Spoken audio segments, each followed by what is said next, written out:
Welcome to Build Your Dream Business, brought to you by Solo. More than just a booking app, we're a community for independent pros in hair, beauty and wellness. I'm Kristina, here to bring you closer to real stories of success from the industry's finest and share practical advice to help your business flourish. At Solo, we understand the journey of working independently, and our goal is to connect, empower and inspire you. We're here to make sure that even though you work solo, you're never truly alone. In this episode, I chat with Kristina from Kristina Jane Beauty, where she shares her inspiring journey as an independent beauty professional. We dive into her beginnings, client acquisition, and the power of social media and business growth.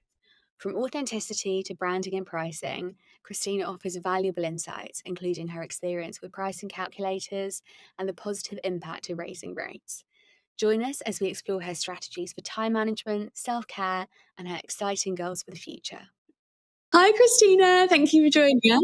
Thank you. Oh, you're an absolute superstar. Honestly, your Instagram feed is incredible. I was just sort of, doing some research for the episode and woke up about 5 minutes later as I was like years deep into your feed. Going back to the beginning, I suppose, and starting your career in the industry, how did you start out? How did you find your first 20 clients? What was the kind of, what were the mechanics between getting your first clients? So I was quite lucky, to be fair, in the sense that I had people in the industry that are really close friends. So they kind of helped me out massively. I was mobile for a bit before I went self-employed when I was working, because I was working for Charlotte Tilbury before I went self-employed.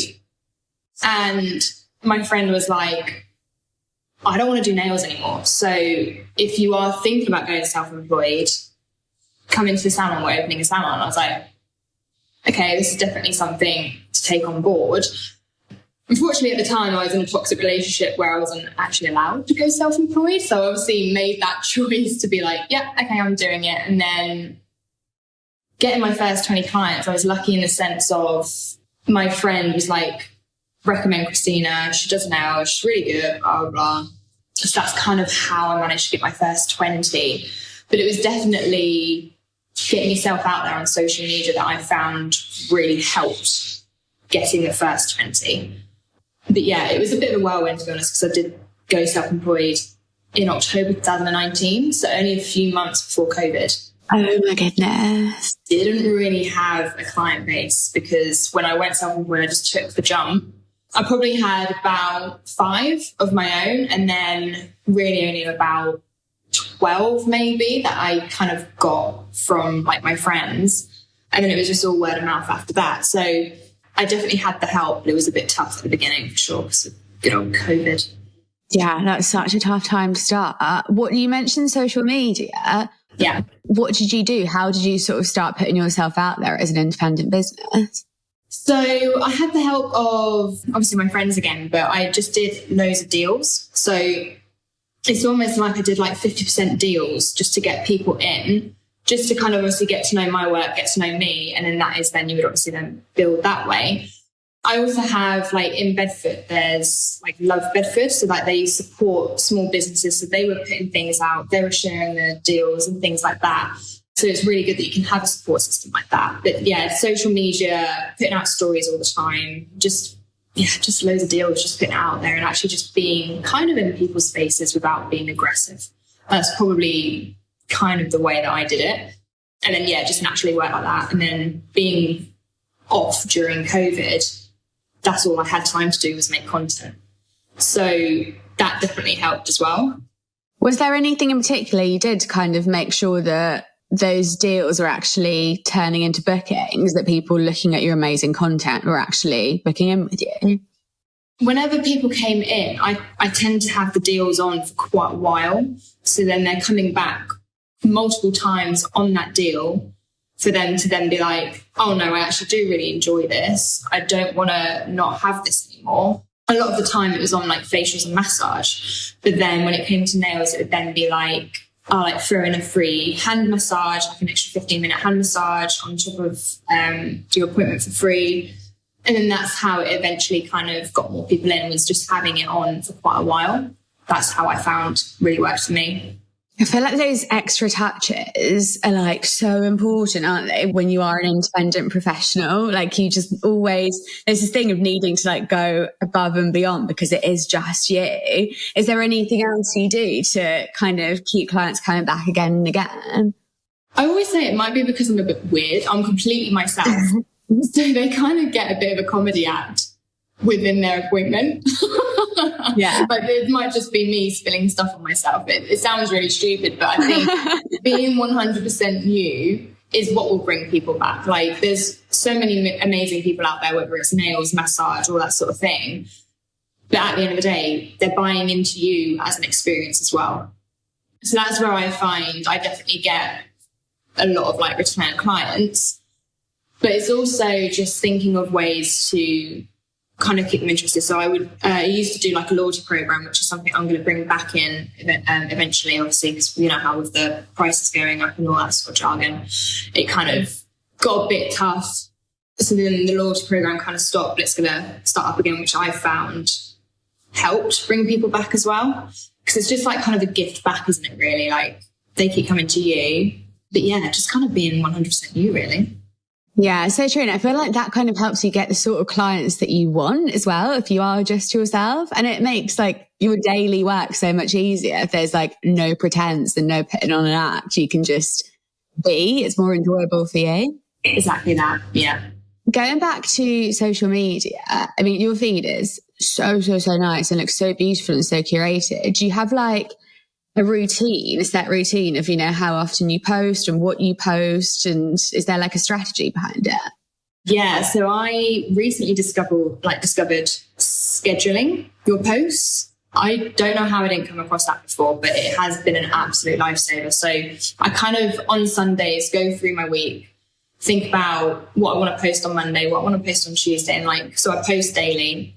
And then I like to kind of have a theme like down the middle of my column where it's like a bit of like a clear picture, or it could be a reel, but the picture is actually just a still, and it's to tie in with what is actually in the reel.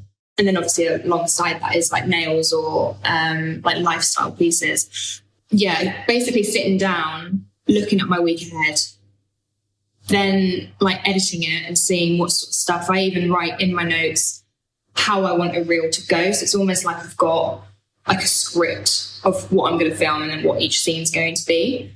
But that's only if I'm doing obviously a bit more like my fitness stuff, and if there's like reels that I want to do where it's got multiple things in it, that's when I then kind of do the script. Whereas if it's obviously just like a nail shot, it's just easy to just film and zoom. But yeah, basically scheduling has been the main thing.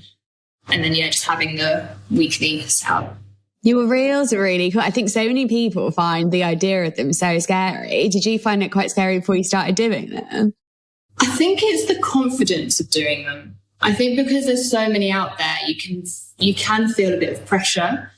But I just love creating it, if I'm honest. I don't mind putting my face on things. It's kind of like, I know people do struggle with that, but it definitely is getting your face out there and just making things a bit more relatable, because that way you are then going to get your dream client come through and you're going to make those perfect connections that you want.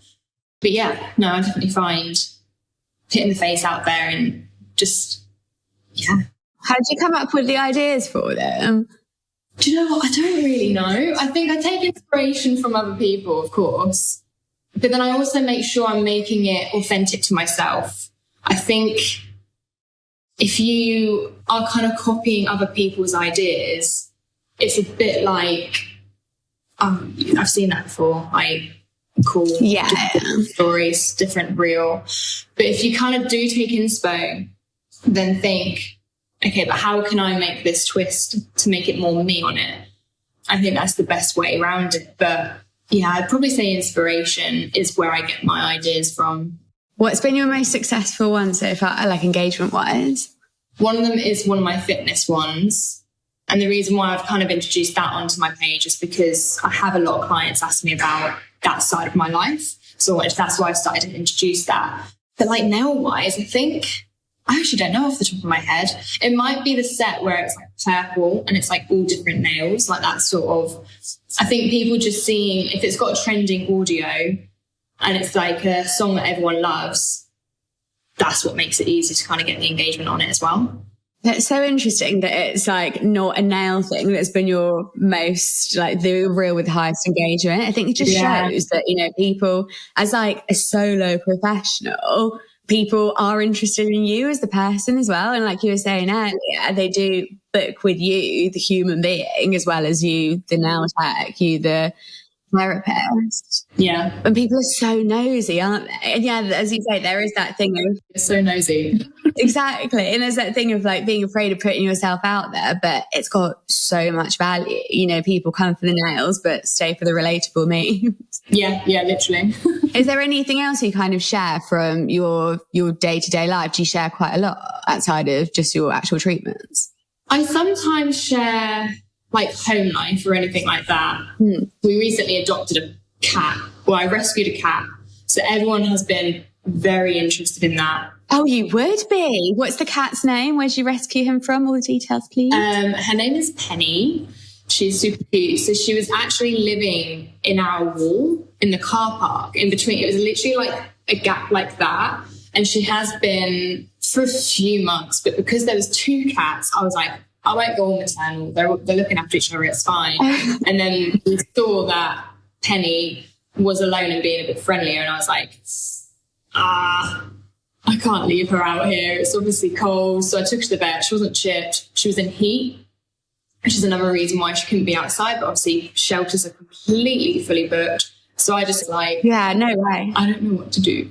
I started getting really upset. So I was like, she's in heat. If she has kittens, we can't help her. We can't help the kittens because they'll be in the wall. So my partner Jake was like, okay, we'll take her in for a week because I managed to get on a waiting list. And then we obviously just fell in love with her and she's now officially ours. That is exactly what happened with my cat. I was going to look after him for a week and 8 years later, he's still here. Like, absolutely no way. It's just an animal staying with you for a week. Once it's there for a week, that's it. I am not a cat person, but I love her. She's quite dog-like, but we're still kind of learning her ways because she's in heat still. We are going to get her done next month. She just has no idea what's going on with herself. Like, she went for my leg twice this morning. I was like, why? Penny, please. Yeah, literally. I was like, Jake, why is she attacking me? But yeah, no, it's just still learning each other's ways. But she is super cute. So everyone has been very invested in that. Yeah, it's the content you want to see. You know, obviously you've got amazing nail art. So literally like, how's Penny? First and foremost, how are you? But how is Penny? I'm like, I'm great. She's great. And I think that's the beauty of, you know, being independent and not being, you know, part of like a big corporate salon. You can just be just whatever. Yeah. And I think that's what really sells you as a professional. And I think, like, weirdly, I feel like you wouldn't think it, but that is actually what gets you clients, because you think, oh, she looks like a fun gal that I'd like to have a natter with while I'm getting my nails done, you know? Yeah, the amount of times that, like, I've had people come to me and they're just like, oh, you're really nice. You're really easy to talk to. I was like, yeah. Just like, no. Sometimes I've had people that are literally just, it's just pure science. I was like, oh, I mean, if you want pure science, just let me know. But yeah. But yeah, no, it is nice to know that clients come back for you as a person as well as your work. Yeah, like you are your brand. You know, the brand isn't some, you know, corporate umbrella. It's you. Yeah, exactly that. Branding wise, your whole kind of business is a really cool brand. How did you come up with that? I'm quite a clean, simple person. So I wanted that to represent in my like branding. So when I was looking at a new logo and stuff, I actually just got my own logo off of Etsy. You know how you can just get people that do it on there. Just saw the font. I was like, yeah, that's me. I'll have that. So yeah, once again, it's down to your branding and your business is you. So you've got to make sure that your branding represents you and just go with that. Because I feel like if you try to fit into a different audience and different, like even just colour schemes and stuff like that, if they're not you, that will come across to your clients. Yeah. And it will also come across to, like, if you are to do something, like take your business further, and you want to open loads of salons and stuff like that, but so say for me, if I went and it was completely dark, it was like dark green, not calming colours, all that sort of stuff, I then would feel dark. I wouldn't feel nice and light because you feel like you're fitting in. Yeah. So yeah, with branding, that's another thing I would say, is just to make sure it's you. Yeah, I think it's so easy to sort of look around and be like, oh, you know, what's trending at the moment? What should I be doing? But like when you're putting on that act and when you're not being authentic, it just makes like your day-to-day life so much harder because you have to live up to something that you're not. Yeah. And you're probably going to get the sort of clients that don't really, you know, resonate with you and your brand. And, you know, as you were saying earlier, then that kind of makes that day-to-day a lot harder. I have loads of clients that, especially when I first opened the salon, they came in and they were like, oh, this is you. Yeah. They were like, the colour scheme, everything about the salon is you. So it's just kind of crazy to think that people can get to know you to a level to know and think of you when they see a certain aesthetic or a certain colour.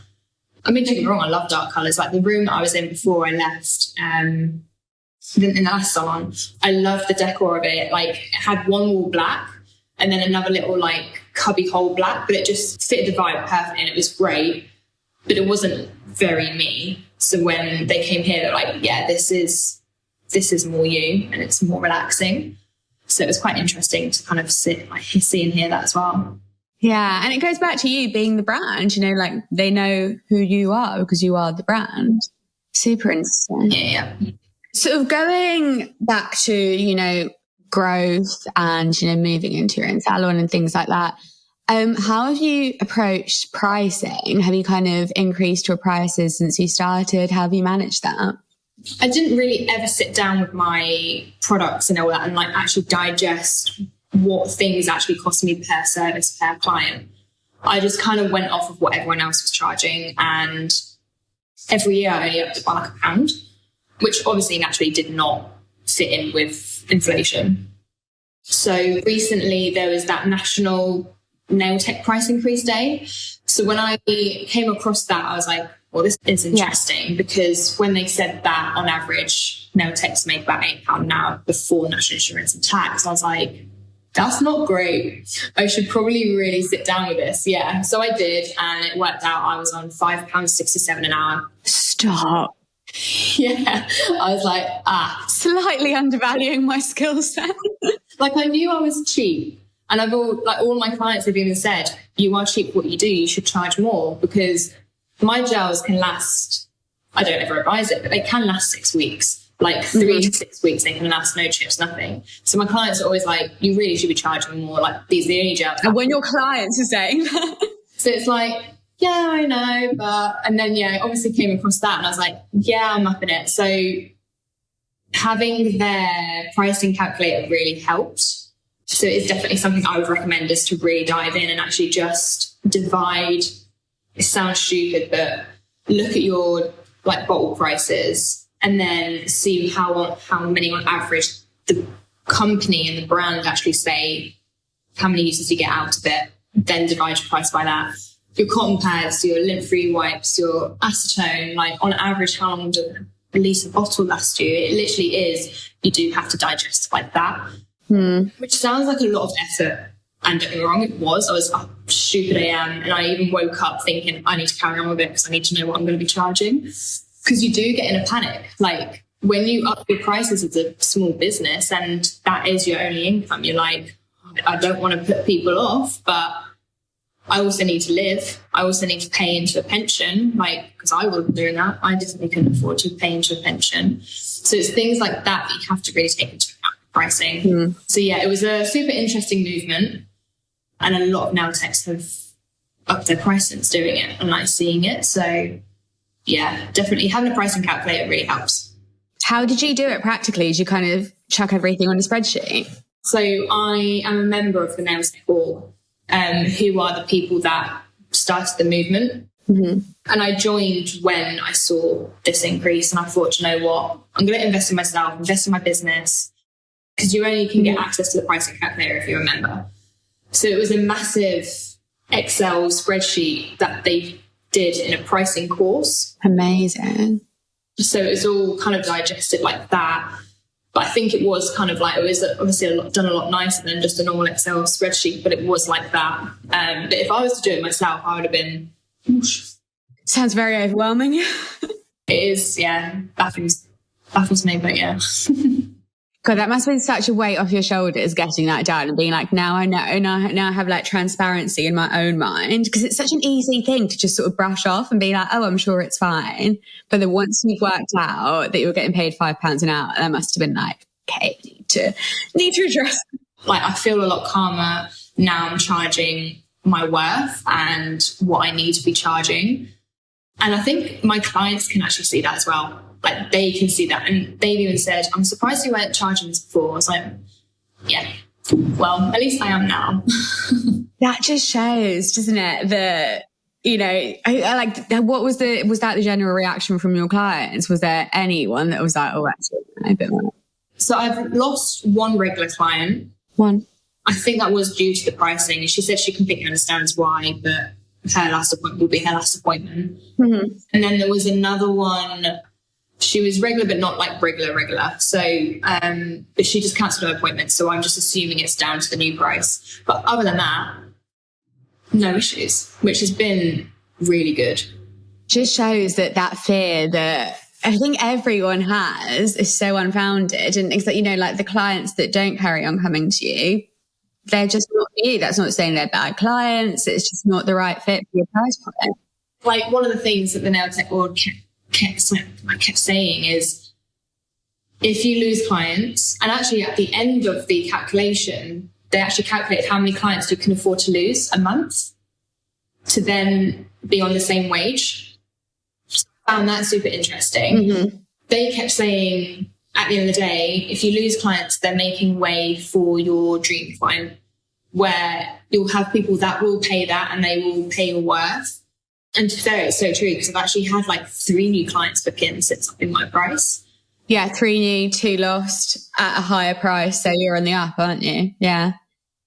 Obviously, all of like, you know, managing your own business and your social media and everything like that, there are so many plates to spin, as well as doing your actual, I suppose, day job of performing treatments. How do you kind of manage it all? Do you have like any, you know, time management hacks that you employ? What does your week look like? Sunday or a Monday morning is when I like to kind of just sit down and, like, especially with social media, like I said, have like that week where I know, I'll even go for my camera roll and be like, oh, I haven't uploaded, then Monday will be blue nail post or just something like that. Yeah. Obviously, getting a booking system helps massively with time management, because you're not going back and forth with clients. You're not having to book people in all the time. So that definitely saves a lot of time. But yeah, with everything else, like just the admin of everything is quite tough. So I have what I call like a power hour every week, where it's either I sit down and I do admin, or I watch tutorials so I can learn a new skill and I can take that to work. Okay. But I always make sure that there's 1 hour a week where it's primarily to my business and I don't have any distractions. I'll put my phone on Do Not Disturb. I'll even light a nice candle. I'll just be chill, have a cup of tea. Yeah. If you create that environment, you'll have a better time doing it. You won't feel stressed doing it, or not feel as stressed. There could be obviously some stresses, but you won't feel as stressed doing it if you're putting yourself in a nice environment. But yeah, that's kind of how I like plan my weeks and what I want to do going forward. That's such a nice way to anchor that habit of like having something nice. You got your nice candle, you got your nice cup of tea, you're in the Zen zone, and then you kind of, your brain just thinks we're actually doing something relaxing rather than admin. Job to do. Yeah, exactly. Oh, nice. And does that hour kind of change from week to week, or do you just kind of slot it in wherever you can? I try and slot it in on a Thursday, which are my days off, just so I know I will always have an hour at some point in the day. I find if I stick to a certain time each week, I will stress myself out, because I'm like, I can't do anything because I need to do it then. Yeah. You're then creating a stressful environment for yourself. You're then going to put it off. You're then not going to be bothered, or just stuff like that. So if you just kind of do whatever you want to do on a day and then have a look at your day and be like, oh, okay, I can slot that in there. I can do that there. And it's done. But I find Monday mornings is also a good time to have like that hour slot, or even half an hour, just to kind of go through things and just see if there's anything that you want to try new that week, or There's something that the Nail Tech org do. They basically say, what are your wins from the week? What are your learns? And what are your changes? And I think that's actually a really good way of sitting down with yourself and thinking how you can go forward with your business, how you can go forward with whatever. You can take that. It doesn't have to be business related. It could be life related as well. And I find sometimes sitting down with that really helps. Nice. So I think when you have like such a busy life, it's so easy to just, just bash through everything and you suddenly open your eyes and it's like 2 months later. But to actually stop and reassess and like just see how far you come, like even in a week, like I say, like learning a new skill and, Yeah. we forget because we're kind of like, blindly running through life. Life can be overwhelming. Life likes to throw things at you when you're not prepared for it. So it's definitely worth, whether business or personal life, just sit down and do it. Because it's all part of like manifestation as well, isn't it? Like what you want to do in the week going forward. I do that, but I don't do that, if that makes sense. I have a board. I like to look at it. Yeah. But I'm not there writing and journaling about it or anything like that. But I've heard that's meant to be a really powerful way of doing it as well, which is probably something I will eventually try. Yeah, just kind of knowing, what you're going towards and what you want to go towards and looking back as well as looking forward. Yeah. Yeah. Do you use any other tools apart from Solo to manage your business? Not massively, no. So obviously Solo with the booking system. The other tools would be the Nail Tech org, but that's more like, they have courses on there and stuff when it comes to, it's not just nail related, it can be business related and stuff. So that's quite a good tool. And obviously Instagram with the scheduling. But other than that, not really, no. I'm sure there's probably more out there for me to explore, but I haven't quite reached it yet. How do you kind of make sure that, you've still got time for your personal life? I know that you said that you got those Thursdays off. Do you always actually take your Thursday off? Always take my Thursday off. Sunday. Amazing. And I always have every other Saturday off as well. So I make sure I have a full weekend. Because I find if you work every weekend, especially at the beginning, naturally you will because you want to build. But when you get to a place where you can take that and have a bit more of a work-life balance, it is important. Mm-hmm. But it does help that my partner, Jake, he is a global wellbeing manager. So his whole thing is well-being. His whole thing is creating a work-life balance within businesses and making sure people put their mental health first. Oh, that is such a good person to have by your side, just being like, right, no, this is actually affecting you. So good.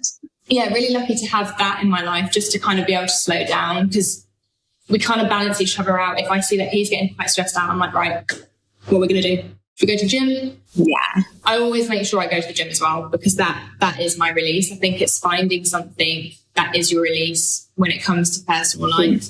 Because if you don't, a lot of stuff can just get onto you. And if you don't really schedule time for yourself, that's when things can get really tough and you don't even see it coming.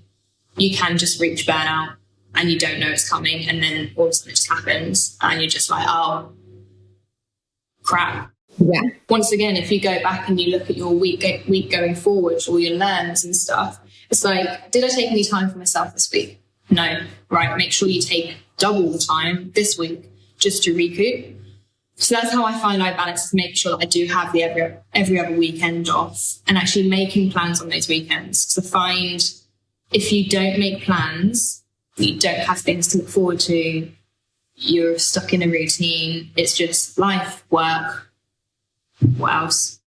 Nice. I think it's so important, like you say, having that toolkit of, what you kind of turn to when things do get overwhelming. And yeah, that is the result of, not looking back and not thinking like, right, what didn't I do? It's like that meme of like, I feel awful. Did you have your water? Have you done the exercise? Have you been for a walk? Have you spoken to anyone else today? No, that's why, They are very important things. Like I'm obviously trying to do more fitness stuff on my page, but it's more to kind of show what fitness can do for your mental health. Mm. A lot of people just see the gym as just this quite intimidating place, but it is all about just getting movement in your body. Walks are so underrated. I feel like I don't go out for walks enough. But when it comes to summer, I always make sure I go out in the evening, because obviously it's like longer and lighter evenings. There's benefits to going out for walks and drinking water and going like exercising. like beauty benefits as well as just mental health and physical. It's those simple things, isn't it? And I think in the summer, obviously we're getting more vitamin D, but also like just having longer nights and being able to, go stomping around until 9 p.m. I think that's why I feel so much better as well, just because you can like, be out in nature and you can just move your body and it's easier to do it. So going back to the beginning of your journey, can you remember what your biggest fear was when you first went self-employed? It would be the fact that I had no client base. It would be the fact that I was literally handing my notice in at Charlotte Tilbury. And I remember it was in John Lewis in Cambridge, and the stairwell to the staff room, I remember just walking up it and being like, I don't have a boss. I don't have a job to go to. It just clocked. And I was like, I only have myself to answer to. You're just like, whoa. Like that, it's a big jump and it is a risk, of course, but you're never going to be anywhere if you don't jump out of your comfort zones and you don't take the chance. I just thought, if I'm not going to do it now, I'm never going to do it. The fear was that I didn't have a job to go to. I was 27. At the age of 27, you think you've got your life together, right? And that you're going to start settling down and stuff like that. And it was a complete new change for me. So that was the scary thing, was going into basically full-time self-employment with no client base. Yeah. Is there anything you wish you could kind of go back and tell yourself in that moment? That it will all be okay. That you're going to absolutely smash it. You're fine while you're working. Yeah. You'll be fine. Don't stress. Be chill. Always works out with hard work and consistency. Yeah. Yeah, exactly that. What are some of your goals kind of looking into the future? I would love to do an educator course and teach people nails and beauty and stuff like that. Like in terms of like salon, I don't see myself opening a franchise. It's not my vibe. I like quite a nice chill life. I don't like too much stress, and I feel like doing that would be too much stress. I'm absolutely all here for people that do it. I think it is amazing. And to be honest, I always said to my mum, I would never have my own business, nor would I ever have my own salon. And I've done both of those things. So, I mean, I could be saying this and then you could be seeing my name everywhere, but... Hang on a minute. Never say never, yeah. Kids are kind of the goal for me in the next 2 years. I would really like to have something in the back garden of our future house and just have a really nice, like, just a pretty cabin and just do a nice part-time thing, but also then do educating on the side of that. I think that's my goal at the minute. That's how far I've got with my thoughts with it, really. It sounds beautiful. Sounds like a beautiful life. It's a nice, chill life. Yeah. Oh, thank you so much for chatting to us today, Kristina. It's been so interesting. I think so many good takeaways for all our listeners as well. So thank you for sharing your wisdom. So welcome. Thank you for having me. Take care. Bye-bye. Thank you for listening. Follow us on Spotify, Apple Podcasts, or your favourite podcast app. If you like the episode, why not leave a review or share it with a beauty industry friend? And if you're curious about Solo, you can download it for free on the App Store or Google Play and take advantage of our free trial.